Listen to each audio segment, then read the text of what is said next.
Assalamualaikum warahmatullahi wabarakatuh. Selamat sore pemirsa. Senang sekali saya Khairul Bashar bisa menemani Anda dalam program Dialog Aceh Bicara. Pemirsa, berbicara tentang judi online ini bukan hal yang tidak tabu lagi di tengah masyarakat. Melihat ini begitu marak, bahkan sering terjadi dan sudah diusut oleh beberapa pihak. Tentunya ini tidak hanya melibatkan penindakan hukum, namun juga ada melibatkan beberapa pihak lainnya sehingga mendorong berakhirnya pemberantasan judi online. Tentunya hari ini sesuai dengan tema yang kita angkat pemirsa terkait dengan bersama berantas judi online.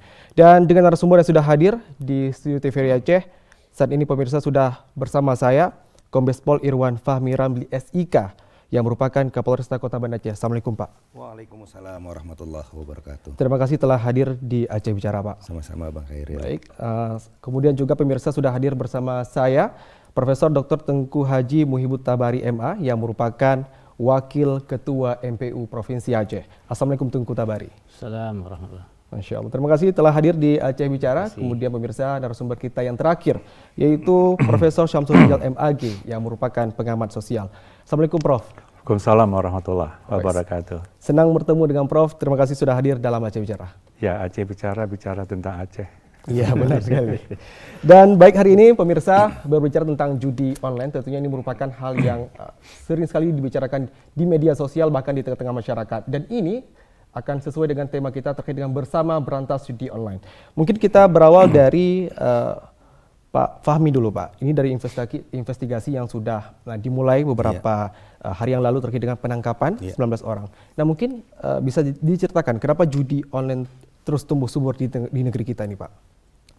Ya, sebelumnya saya terima kasih dan saya mengucapkan Assalamualaikum kepada semua pemirsa TVRI. Jadi terkait dengan judi online ini itu diiringi dengan kemajuan teknologi sebenarnya. Apalagi generasi Gen Z sekarang itu sangat ketergantungan sama handphone itu sangat tinggi. Dalam satu handphone itu dia bisa melakukan apapun. Nah terkait tentunya dengan perkembangan teknologi ini itu beriringan terjadinya masalah-masalah kejahatan maupun pelanggaran hukum yang ada di internet atau daring dalam jaringan. Nah terkait dengan judi online ini sebenarnya penanganan terkait dengan judi online ini sudah kami lakukan itu dari tahun kemarin. Seperti tahun kemarin itu kami sudah melakukan penindakan terhadap 9 orang pelaku dan semuanya sudah divonis oleh pengadilan. Oke. Nah kemudian beberapa saat yang lalu kami ini mendapat laporan, mendapatkan informasi, keresahan masyarakat, itu terutama di warung-warung kopi, yang dilaporkan itu patut diduga mungkin itu judi Pak. Nah akhirnya kita dalami di beberapa warung kopi itu, kita melakukan langkah-langkah penyelidikan. Nah langkah-langkah penyelidikan itu dan kita dapati ternyata ini sebagaimana yang diinformasi masyarakat ini memang ada.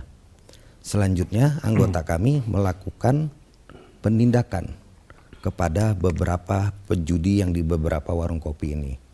Awalnya yang kita amankan, kita bawa ke Polresta itu sebanyak 25 orang.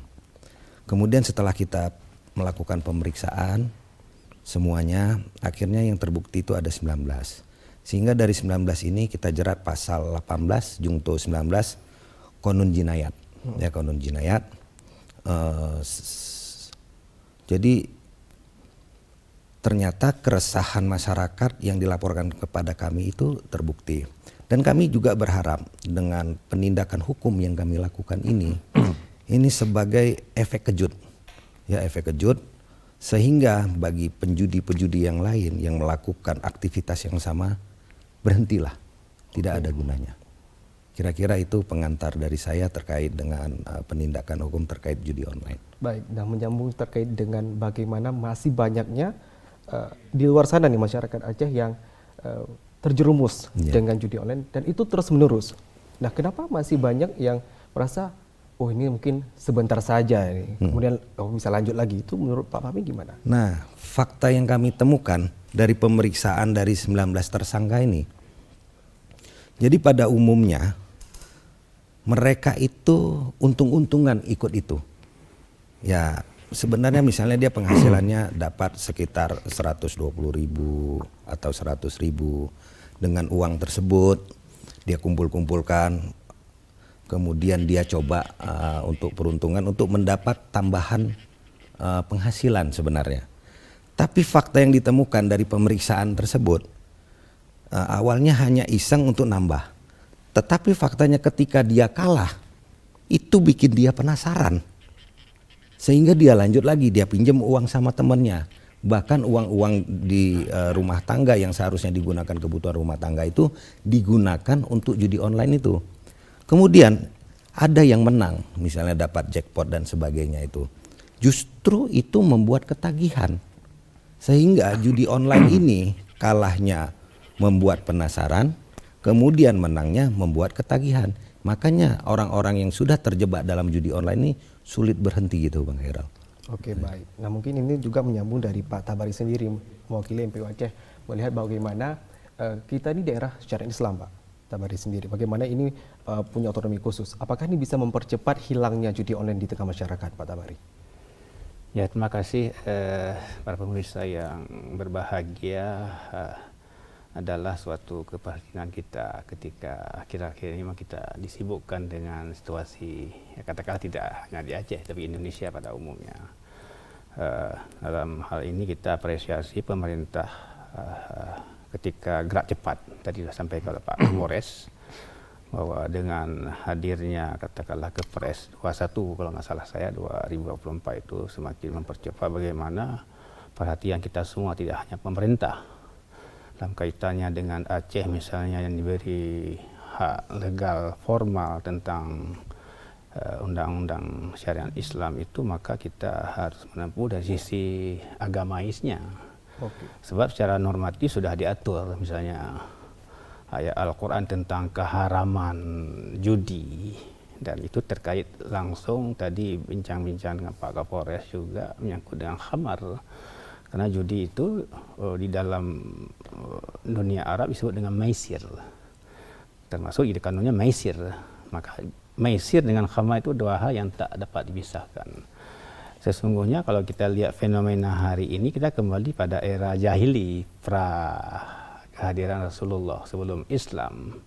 Tradisi itu mengkristal dan selanjutnya dikristalisasi. Dan waktu itu memang Islam belum mengharamkan secara total. Maka ketika hadirnya Rasulullah, ayat Al-Quran surah Al-Baqarah 219, yas'alunaka 'anil khamri wal maisir. Nanti hai Muhammad, kalau ada yang datang, mereka bertanya kepada engkau, apa itu khamar dan maisir? Qul fihima. Katakanlah pada keduanya itu ismun kabir, dosa yang sangat besar, efek sifil efek yang besar. Wa manafi'ul, ada sedikit manfaatnya. Tapi klaim Al-Quran wa ismuhuma akbar min naf'ihima. Dosa keduanya itu sesungguhnya lebih besar daripada asas manfaat tadi. Jadi kalau kita lihat mungkin game online yang di dalamnya terafiliasi dengan judi online itu ya dalam bahasa Aceh itu canok mano, artinya ada di sana itu. Maka perlu kita berdayakan masyarakat kita dari sisi edukasi. Bagaimana membangun sumber daya yang tidak hanya melihat aspek-aspek pragmatisnya yang bisa dinikmati hari ini, tapi bagaimana solusi-solusi yang kita tawarkan nanti. Saya pikir inilah beberapa prinsip kita, tidak hanya kita bebankan kepada misalnya pemerintah, Pak Kapolres atau Pak Samsul selaku pengaman, dan tidak juga pada MPU, semua kita bergerak. Jadi ada semacam harakah, gerakan bersama dalam konteks bagaimana Aceh ini ya, sebelum lebih besar. Mari kita berupaya bersama-sama. Saya pikir arahnya ke sana ya. Oke, baik. Berarti saya tangkap bahwa saya memang saat ini judi online ini bukan hanya mengakar di tengah masyarakat ya pemirsa, tapi juga karena mungkin mereka merasa ini kebutuhan. Seakan-akan ini menghasilkan, tapi ini investasi bodong sebenarnya Pak Samsul. Tapi ini akan kita bahas lebih lanjut, terutama bagaimana nanti terkait dengan data yang saya dapat bahwasanya di Maret tahun 2024 sekitar 600 triliun lebih. Ya, ini angka yang sangat fantastis yang berhasil diusut oleh PPATK terkait dengan hadirnya judi online di tengah masyarakat. Mungkin saudara kita akan coba tanya Pak Samsul sendiri. Pak Samsul, melihat bagaimana nanti orang ada pembicaraan seperti ini Pak, pekerjaan susah saat ini, peluang juga susah. Nah ini bagaimana caranya kita bisa muncul terkait dengan hadirnya judi online di tengah masyarakat, ini bisa menghasilkan, mengubah nasib bahasanya. Nah, tahan dulu Pak Samsul Rijal, kita akan bahas setelah usai jeda berikut ini.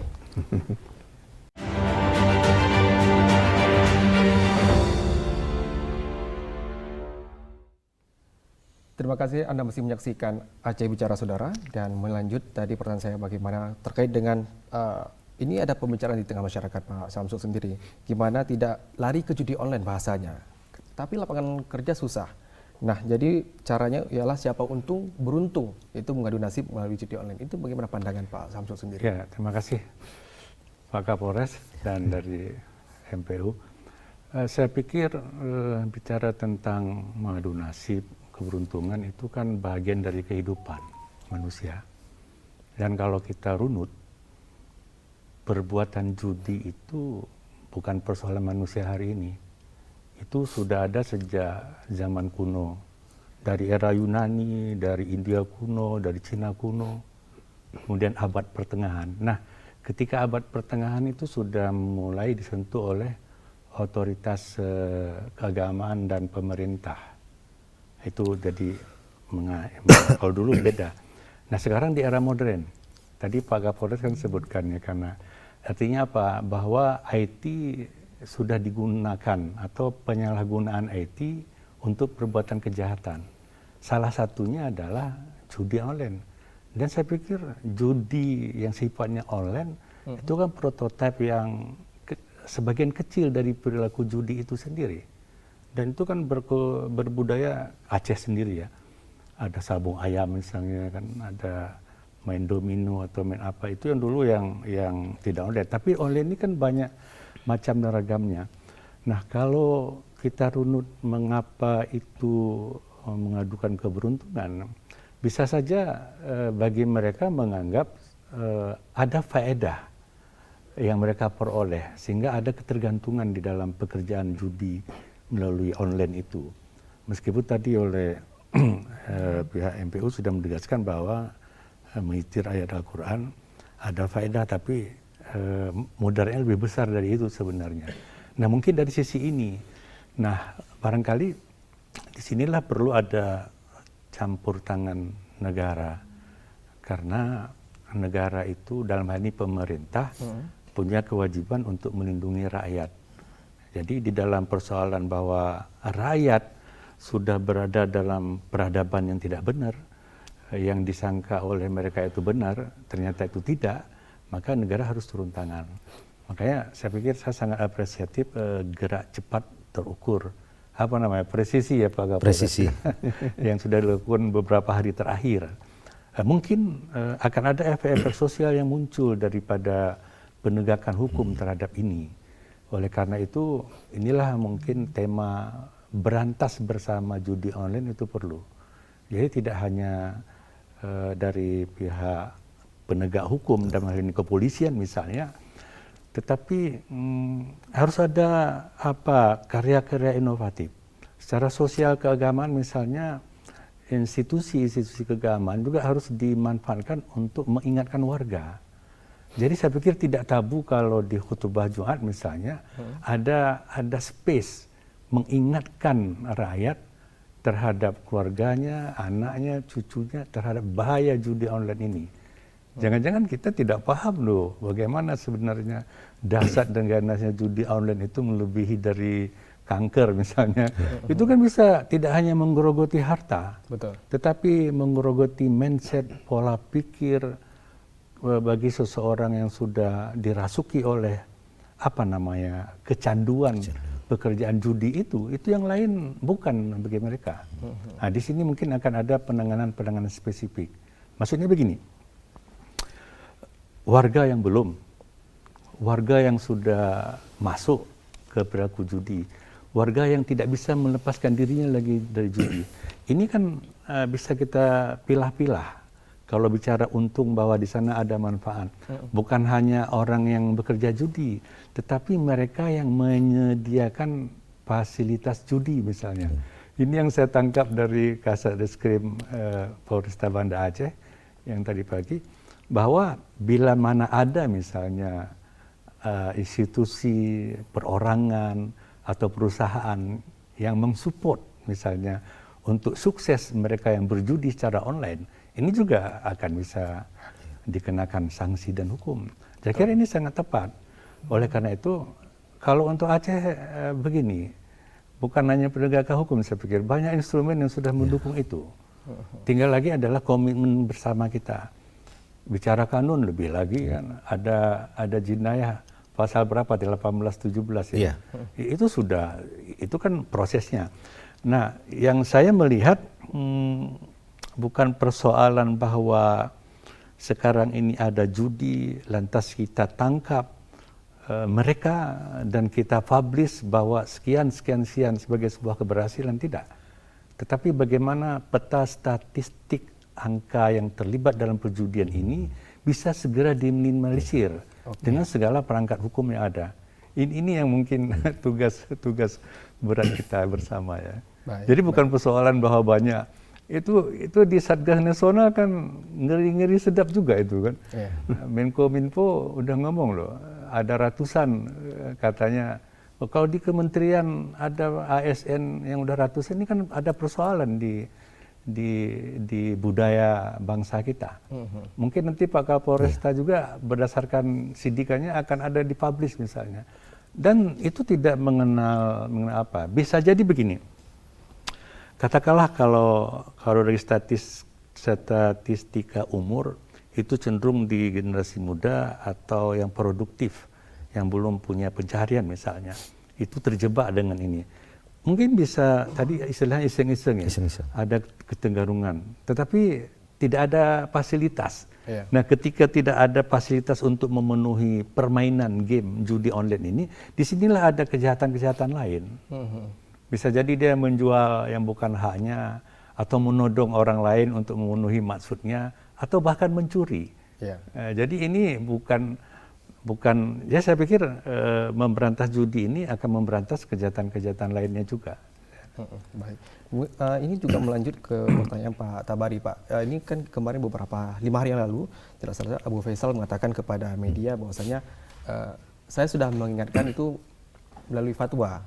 Itu tahun 2016 ya pemirsa, di mana di sini jelas disebutkan bahwasanya Fatwa nomor 1 tahun 2016 tentang judi online, MPU Aceh menetapkan bahwa judi online adalah haram dan wajib diberantas oleh masyarakat khususnya yang harusnya lebih menjauhi. Nah, kemudian di sela-sela tersebut Abu Faisal mengatakan pemerintah terlambat bahasanya. Ini mungkin Pak Tabari bisa memaknai terlambat ini seperti apa, Pak? Apakah sudah sangat terlambat atau masih bisa dikejar dengan berbagai upaya yang bisa dilakukan?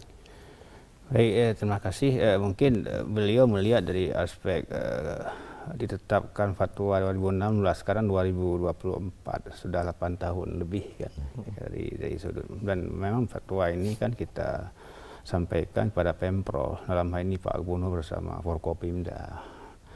Nah, waktu itu kan di Aceh tidak begitu menggelimang sebenarnya, tapi MPU mengambil langkah-langkah strategi dalam rangka antisipatif tadi. Jangan sampai bahwa nanti pada saat ketika judi ini sudah merebak baru ada fatwa. Nah, ini kan kadang-kadang kan jadi kritikan masyarakat juga. Artinya sudah ada fatwa, tinggal bagaimana kita menyikapi fatwa ini sesungguhnya memang sudah bagian yang tak terpisahkan dari kehidupan kita secara syar'i.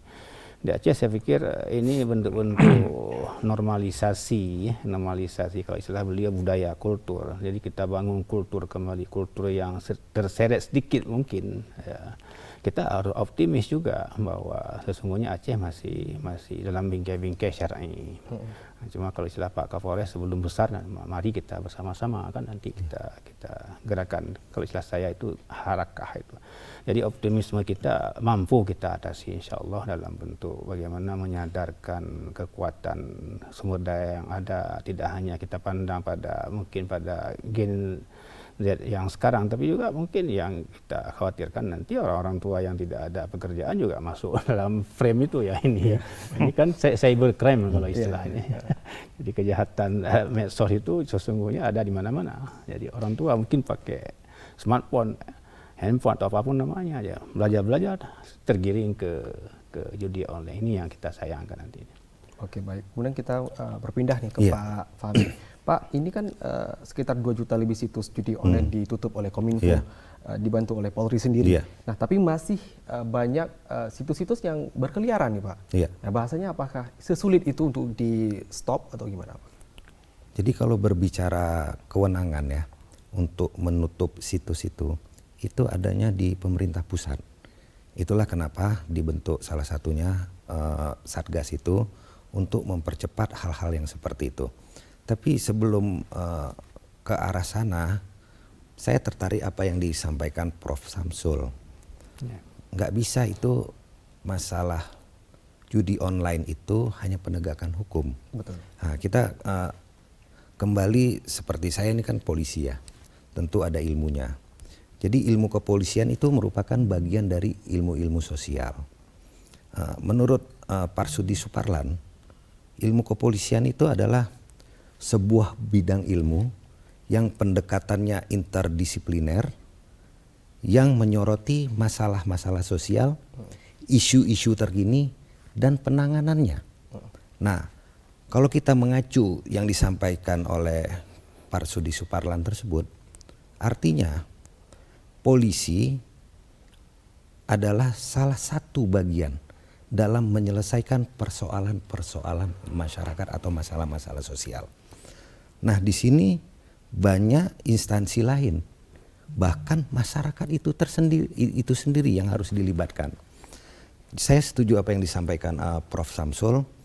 Tidak cukup hanya penegakan hukum ini, efeknya seperti apa? Yang paling penting adalah bagaimana bisa menurunkan tingkat keterlibatan penjudi online ini sehingga bisa menurun drastis. Nah, di situ dibutuhkan kerjasama semua pihak. Nah, artinya kalau di Aceh ini yang setahu saya ada kearifan lokal namanya Pagegampung. Iya. Nah, Pagegampung itu pada prinsipnya adalah bagaimana pelibatan masyarakat gampung tersebut untuk menyelesaikan masalah-masalah sosial di gampung itu sendiri. Apakah itu dengan resam, apakah dengan musyawarah atau mufakat. Saya kira kalau ini bisa dilakukan, bisa diaktifkan Pagegampung itu. Kita coba misalnya salah satu gampung bebas judi online. Kita libatkan masyarakat di situ dengan pendekatan preemptifnya, sosialisasi, edukasi. Saya juga baru saja menonton yang disampaikan oleh Prof. Yasir Yusuf tentang judi online. Kemudian terkait pencegahan, di situ juga disampaikan oleh Tengku bahwa peran dari orang tua harus tahu, harus melek teknologi untuk mencegah hal itu terjadi.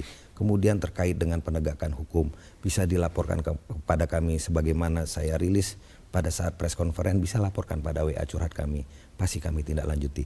Nah, kalau ini pelibatan masyarakat dan kolaboratif seluruh instansi terkait ini dapat berjalan, insya Allah saya setuju yang disampaikan oleh Tengku Muhib bahwa di Aceh ini belum terlalu masif.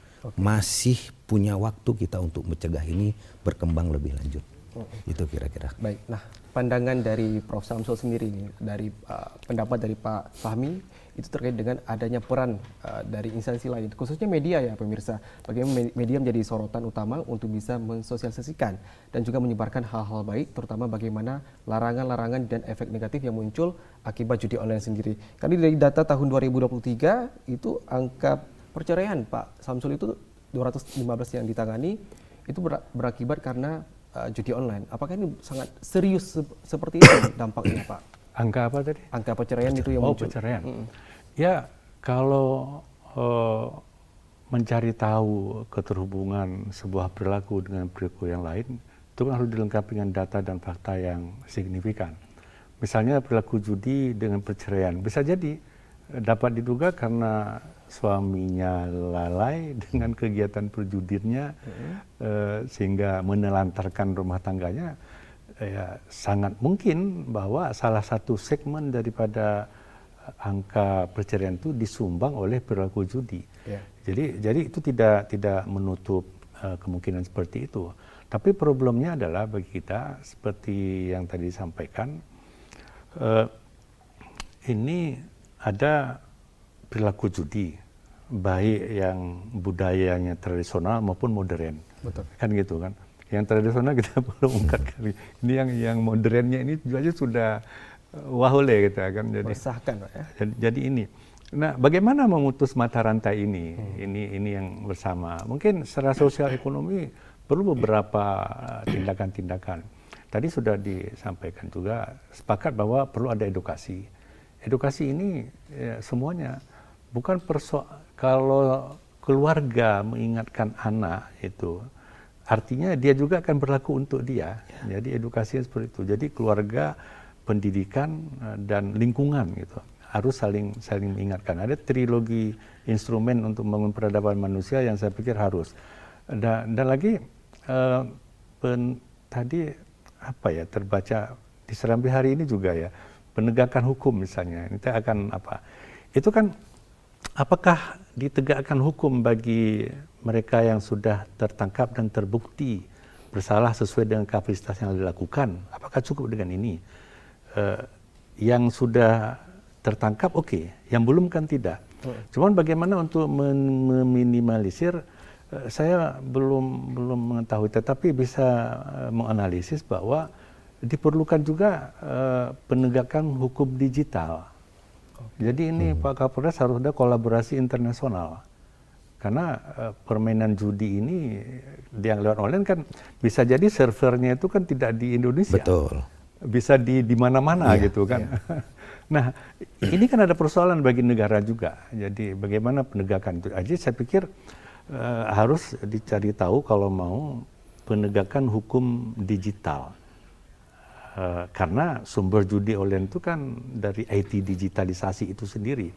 Nah, biasanya kalau IT yang digital yang saya pahami itu kan ada teritorinya. Dalam konteks Aceh misalnya, kalau menjadikan sebagai tadi Pak Kapolresta kan sudah menginisiasi misalnya kampung bebas judi misalnya, judi online.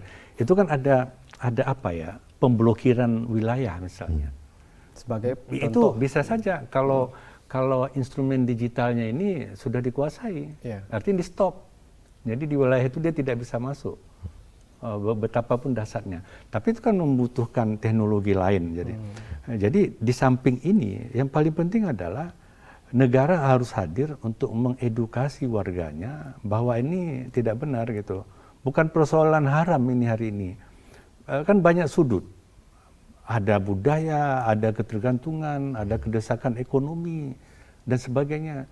Kalau memang bahwa orang itu berjudi misalnya karena desakan ekonomi nggak dia makan, ini bagaimana sisi humanitasnya, sisi kemanusiaannya, gitu juga ada apa.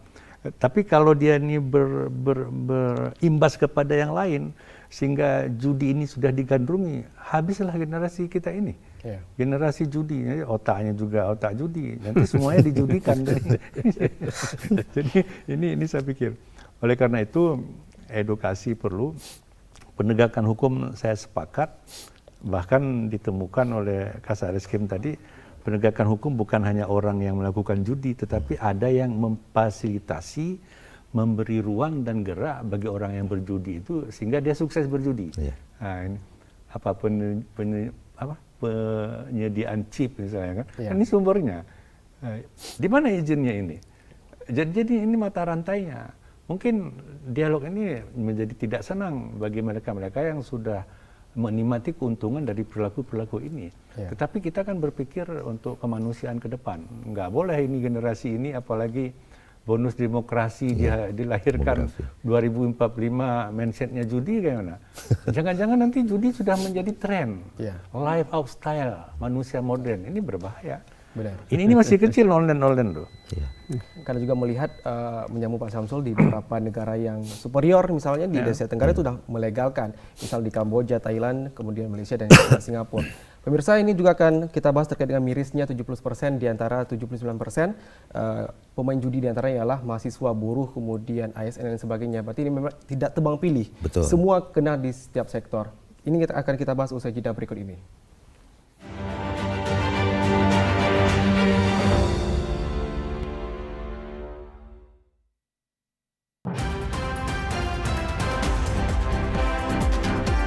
Berbagai peristiwa penting terjadi di Provinsi Aceh sepanjang harinya, menghadirkan berita dan juga fakta.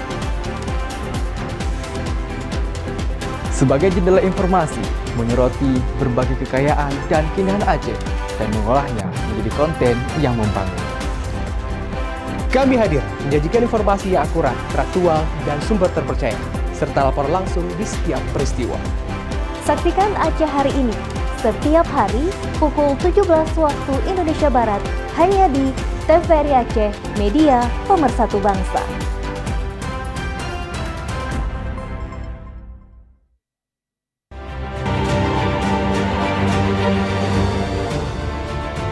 Bersama saya Muhammad Suhaib Hamid.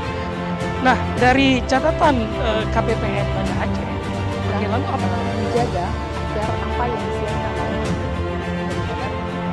dari pencapaian sehat dan berkualitas.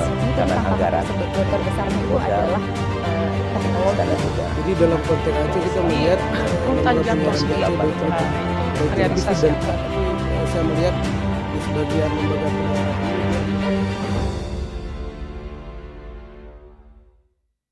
Boho ada dan kau pagi mek diling ke apanya awal Boho ada dengan kau pagi mek diling ke apanya awal.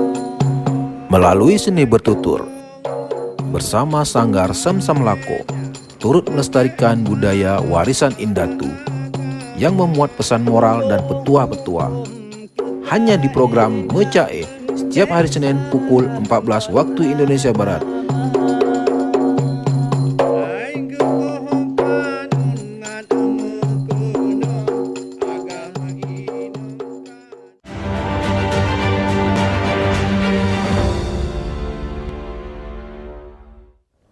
Baik, pemirsa, Anda kembali menyaksikan Aceh Bicara, dan seperti yang saya sebutkan tadi di awal, pemirsa, 79% pemain judi online yang di Indonesia atau sekitar 32 juta, dan hampir setengahnya ialah orang-orang yang menggunakan pegiat, baik itu mahasiswa, buruh, sampai dengan ibu rumah tangga.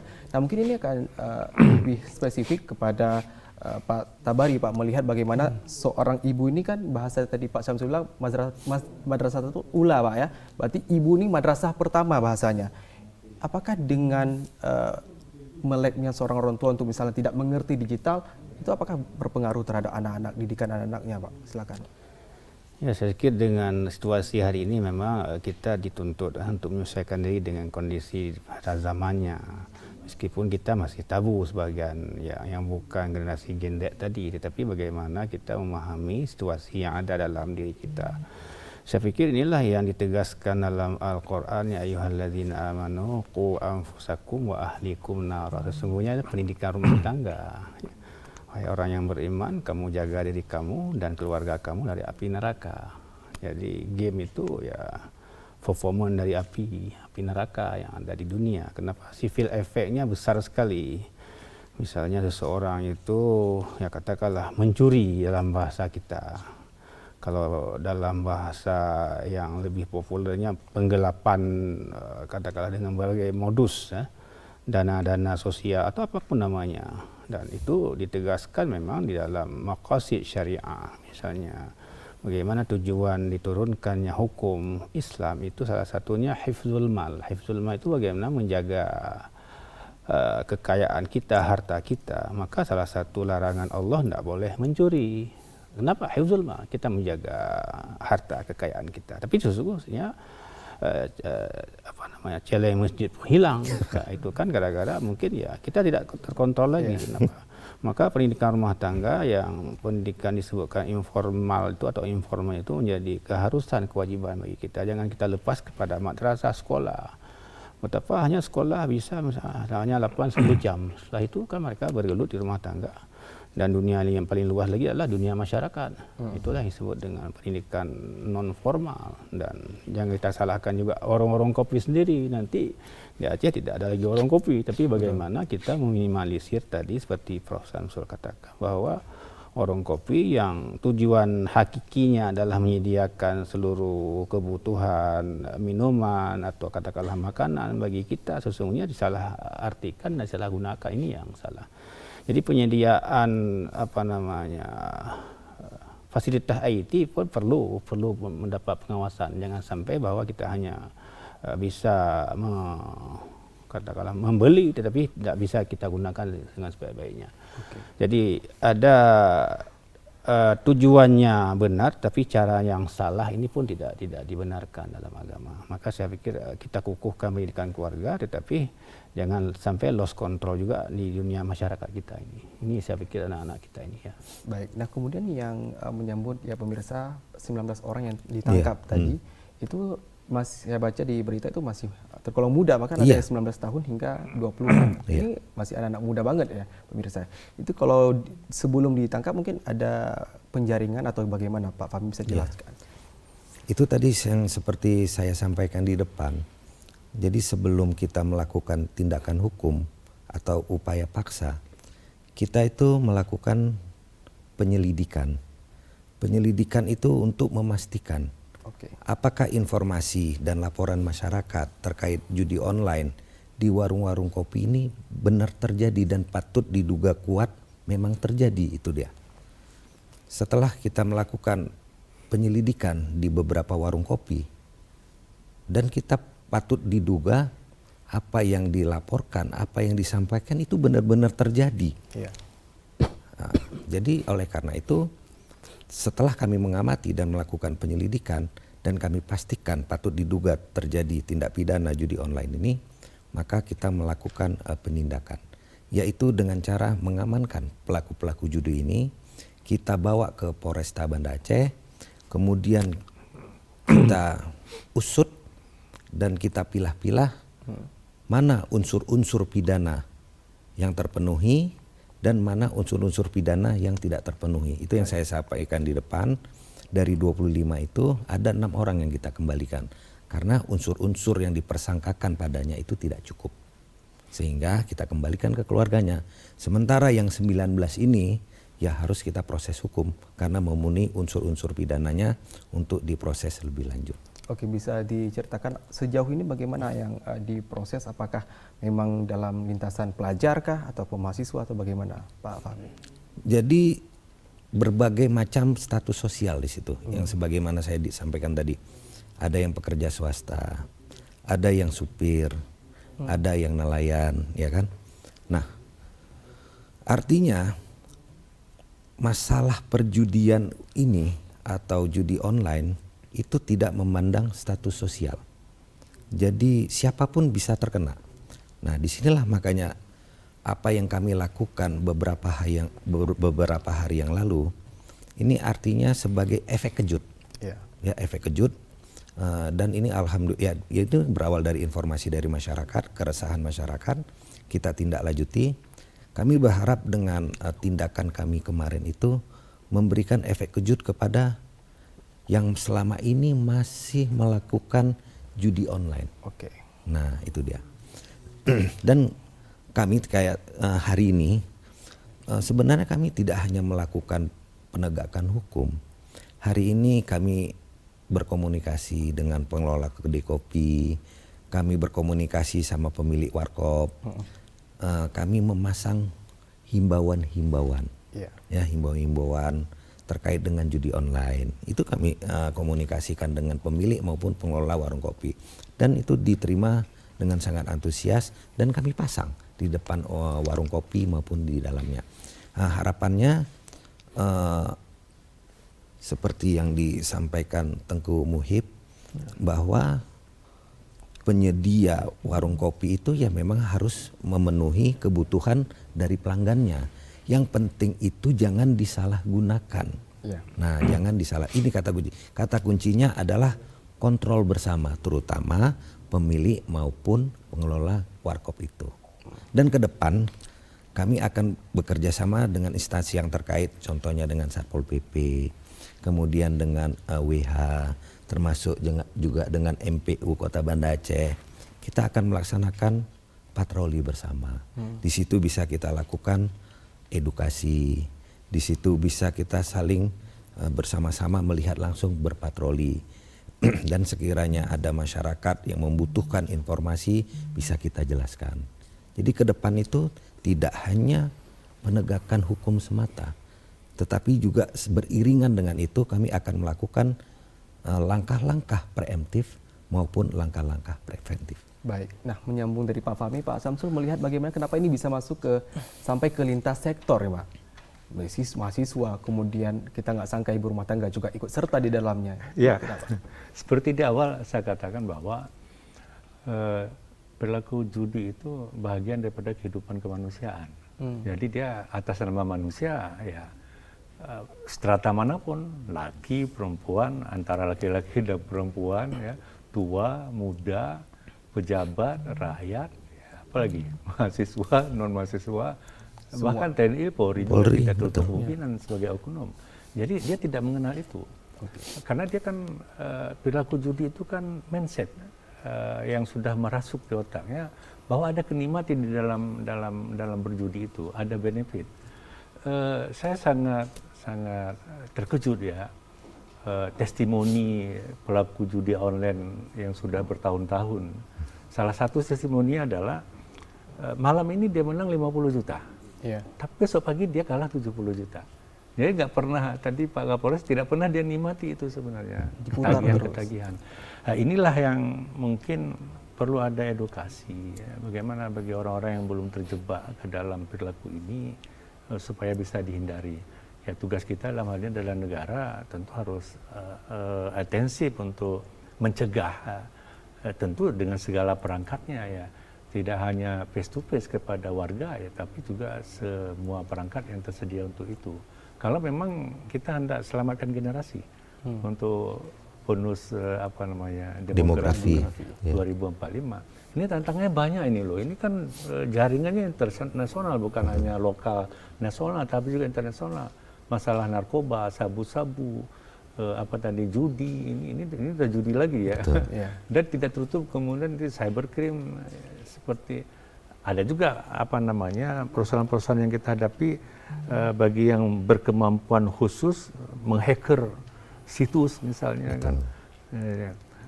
Yang menarik, kenapa hacker ini nggak mau menghacker situs judi online, tapi situs-situs negara yang dia blok, ya, yang dalam berita terakhir itu misalnya. Jadi mudah-mudahan didengarlah para hacker itu, tolonglah di-hacker aja lah situs-situs judi online itu, bukan situs negara yang anda apa. Tapi kan orang tidak berpikiran seperti itu. Oleh karenanya saya kira saya sependapat bahwa perilaku judi itu merasuk ke dalam berbagai strata sosial, baik dari level yang rendah, menengah, sampai ke atas. Dia nggak kenal itu kalau sudah sana. Cuman stylenya yang beda-beda.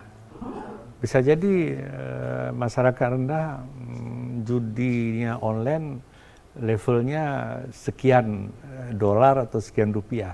Tapi masyarakat menengah tidak online, tapi judinya lebih tinggi dan sebagainya. Ini kan jadikanlah sebagai musuh bersama saya pikir. Dan dia tidak mengenal strata itu. Nanti dalam konteks Kacehan makanya begini. Tadi dengan media saya lebih cenderung bahwa judi ini perilaku kehidupan manusia yang tidak terkontrol. Jangan-jangan nanti Pak Kapolrestas ketika penyidikan dan penyidikan nanti ada strata sosial tertentu yang tidak mungkin jadi mungkin. Jangan membuat heboh pula kan.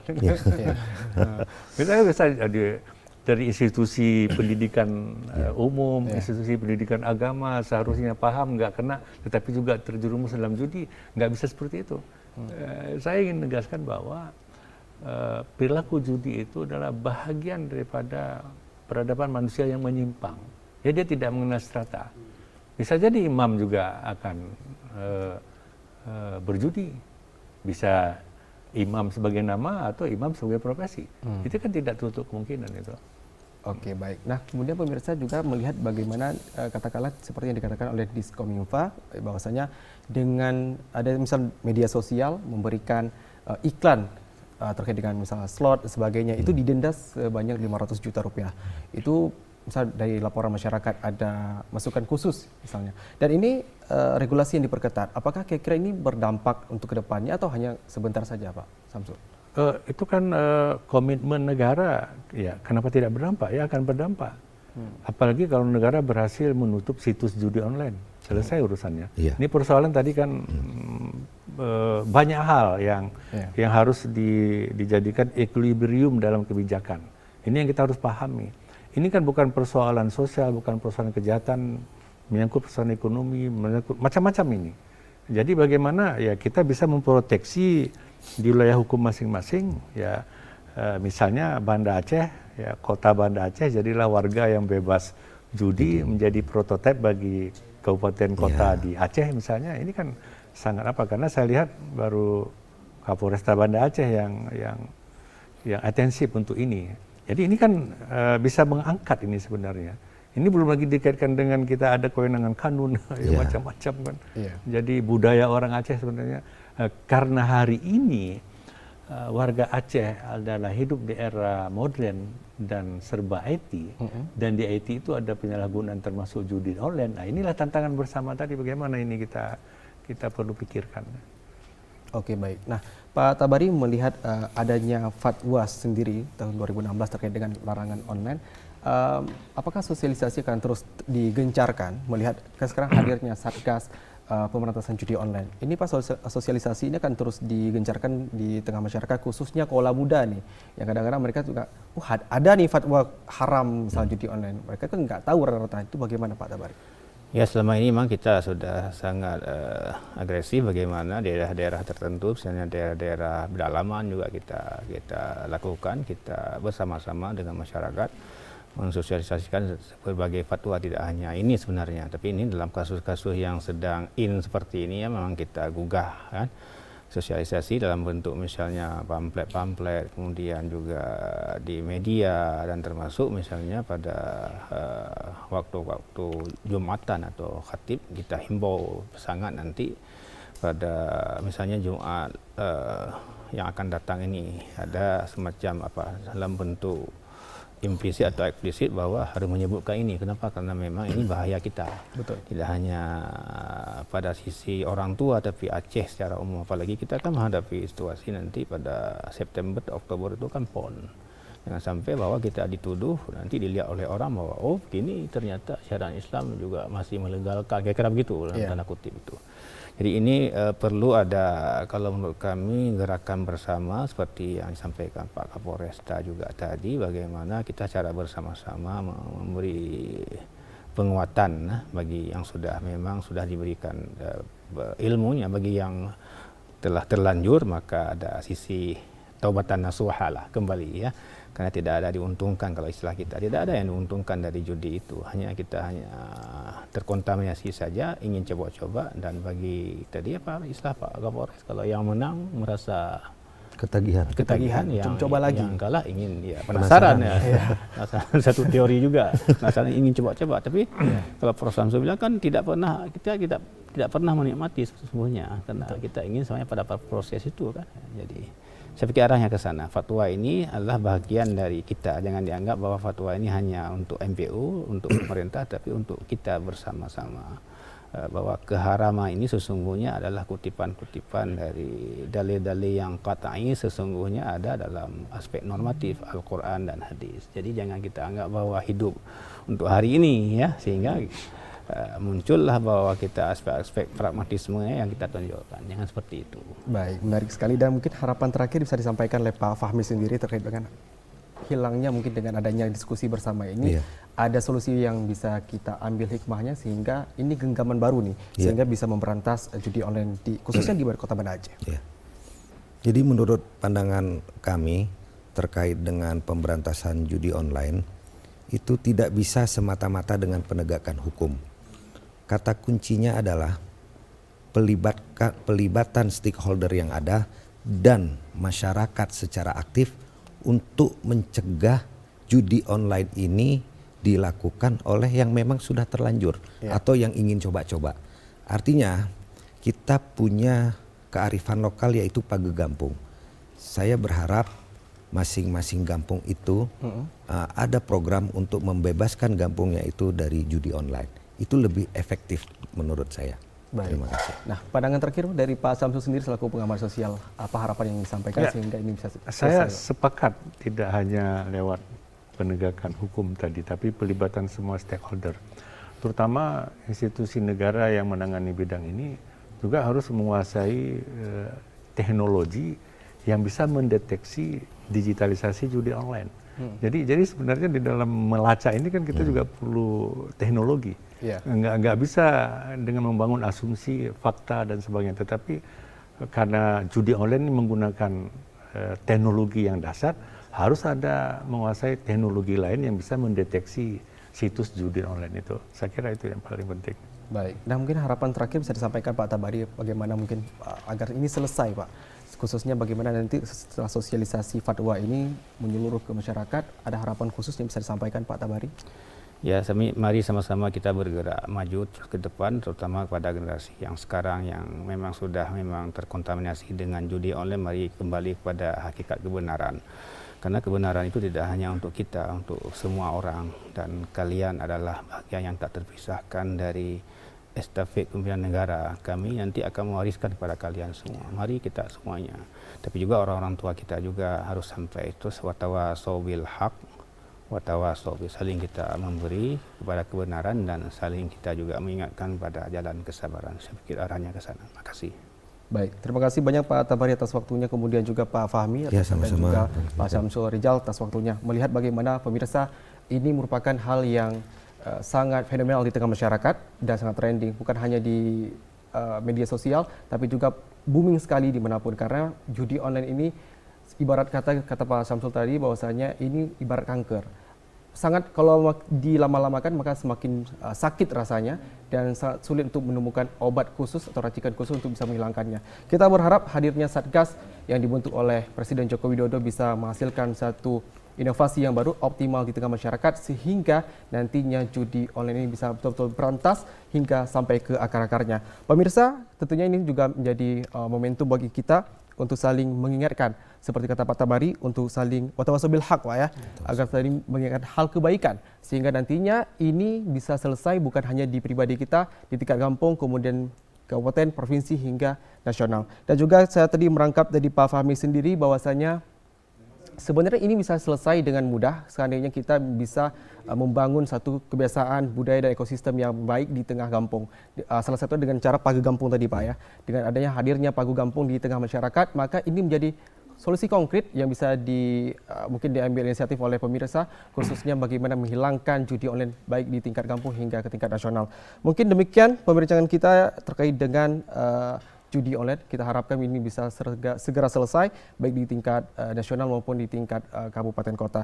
Akhir kata, saya Khairul Bashar pamit undur diri, sampai jumpa di episode selanjutnya. Wassalamualaikum warahmatullahi wabarakatuh. Waalaikumsalam warahmatullahi wabarakatuh.